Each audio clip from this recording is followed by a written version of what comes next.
राजगढ़ विकासखंड उप तहसील पछोटा की देवटी मचगांव में रुद्र महाराज के नाम पर लगने वाला ऐतिहासिक धार्मिक एवं पारंपरिक जिला स्तरीय 3 दिवसीय एकादशी मेला आज संपन्न हो गया है। मेला समिति के सदस्य पद्मश्री विद्यानंद सरेक के अनुसार इस मेले का शुभारंभ रुद्र देवता की पारंपरिक पूजा व देव नृत्य के साथ होगा। इस दौरान रुद्र देवता प्रमुख मंदिर से निकलकर एक अन्य मंदिर जिसे मोर कहते हैं वहां अपने भक्तों के लिए दर्शनार्थ विराजमान रहेंगे। यहाँ काबिले जिक्र है कि साल में केवल एक बार ही क्षेत्र के लोगों के आराध्य देव अपने भक्तों को इस मेले के दौरान सार्वजनिक दर्शन देते हैं। सरेक ने बताया कि मेले का विशेष आयोजन 3 दिनों तक रहता है और यहाँ सदियों से चली आ रही अनेक प्राचीन देव परंपराओं का निर्वहन किया जाता है। यहाँ भक्त अपने आराध्य देव के दर्शन करके उनका आशीर्वाद ग्रहण करते हैं।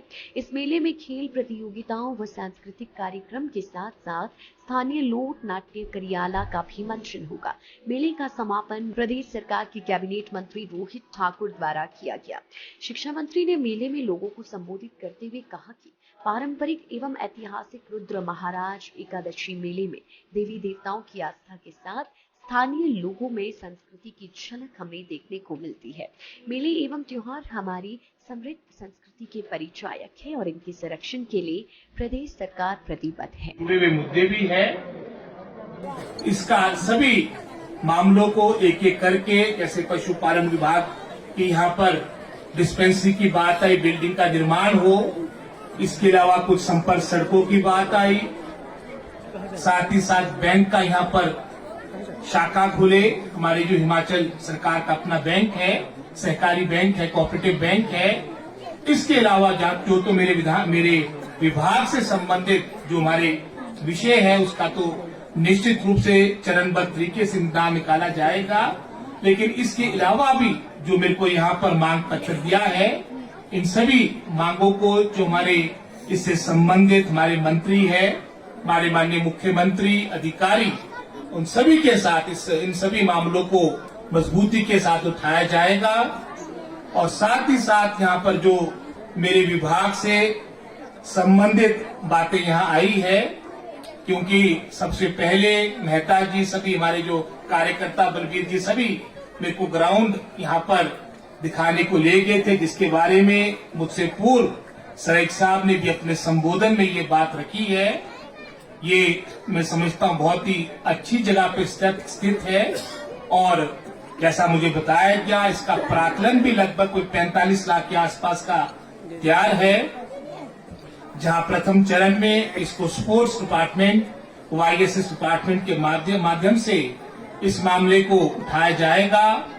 और अगर किसी कारणवश वहां से इसकी स्वीकृति नहीं मिलती है, तो क्योंकि ये हमारे सीनियर सेकेंडरी स्कूल के साथ ही हमारा मैदान है और उसके अधीन ही है, जैसा मुझे बताया गया, तो इसके लिए धन का प्रावधान शिक्षा विभाग आने वाले वित्तीय वर्ष में यानी 24-25 में, क्योंकि वर्तमान का जो हमारा फाइनेंशियल ईयर या वित्तीय वर्ष उसके मात्र 2-3 महीने शेष रह गए हैं, आने वाले वित्तीय वर्ष में इसके लिए पैसे का प्रावधान करवाया जाएगा। ये मैं आपको विश्वास दिलाता हूँ। एक पद है उसके बारे में यहाँ पर बताया गया, उसके लिए भी सरकार प्रयास कर रही है। और जैसे ही यहाँ की जनता जनार्दन के आशीर्वाद से हिमाचल प्रदेश की सत्ता परिवर्तन हुआ, हमें लगभग कोई 12,000 से अधिक आपके शिक्षा विभाग में पद रिक्त मिले। इन सभी को भरने की कवायद आपकी चली है। मैं भी आंकड़े ले रहा था, अपने डिप्टी डायरेक्टर हमारे यहाँ पर दीवान जी बैठे हैं, यहाँ पर भी सिरमौर जिले में भी लगभग 200 से अधिक हमारे पदों को बैच वाइज माध्यम से इनको भरा जाएगा।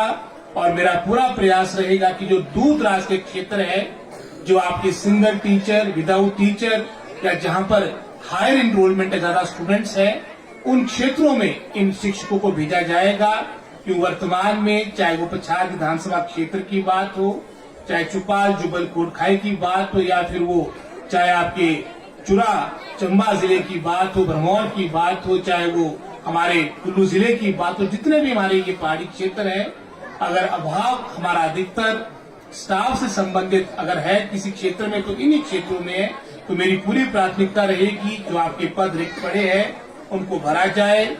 यहाँ पर परीक्षा केंद्र की बात आई, तो इसका भी मैं भी डिप्टी डायरेक्टर से इसकी पूरी रिपोर्ट लूंगा। एक साइंस ब्लॉक की बात आई और ये भी मैं जानना चाहूंगा कि वर्तमान में यहाँ साइंस की क्या स्थिति, कितने स्टूडेंट्स है, कितने यहाँ पर आपके वर्तमान में टीचर्स है, क्योंकि अतीत में ऐसा हुआ कि आपने सैकड़ों की संख्या में स्कूल खोल दिए, लेकिन अगर स्कूल में टीचर ना हो तो उसका कोई अर्थ नहीं। एक तरह से हम बच्चों के भविष्य के साथ कुठाराघात कर रहे हैं। तो वर्तमान सरकार ने ये सोच बनाई कि वर्तमान में जो 15,000 के आसपास हमारे शिक्षण संस्थान पूरे हिमाचल प्रदेश में है, प्रथम चरण में हम इन सभी संस्थानों को सुदृढ़ करेंगे। जहां आधारभूत ढांचे को विकसित करने की बात होगी वो किया जाएगा। जो खाली पड़े पद है वो तो हमने रिक्रूटमेंट का प्रोसेस प्रारंभ कर दिया। लगभग कोई 5300 पोस्टें आपकी एलिमेंट्री एजुकेशन में इसकी स्वीकृति प्राप्त की। 585 पोस्टें हमारी पीजीटी की, स्कूल कैडर की, वो भी मैं समझता हूं उसकी प्रक्रिया भी कमीशन में प्रारंभ हो चुकी है। और 30 नवंबर तक जो भी आपके एलिजिबल आपके कैंडिडेट्स है उसके लिए आवेदन दे सकते हैं। और उसके बाद इसकी छटनी के बाद आपका ये प्रोसेस आपका स्कूल कैडर लेक्चरर्स का भी प्रारंभ होगा। और जहां तक तो कॉलेजेस की बात है, लगभग कोई 90% के आसपास जो हमारे पद रिक्त थे वो भरे जा चुके हैं। और आने वाले समय में सभी हमारे स्कूलों में, महाविद्यालय में पूरा पर्याप्त मात्रा में स्टाफ हो, इसके लिए सरकार वचनबद्ध है। साथ ही साथ यहाँ पे पर्यटन के दृष्टिकोण से भी क्षेत्र को विकसित करने की बात आई। इस सोच के साथ भी सरकार कार्य कर रही है। हालांकि जिस गति के साथ सरकार का आते ही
हमारी संस्कृति, रहन सहन, रीति रिवाज, खान पान और माटी बेटी का रिश्ता है, ये बात मैं कहना चाहता था।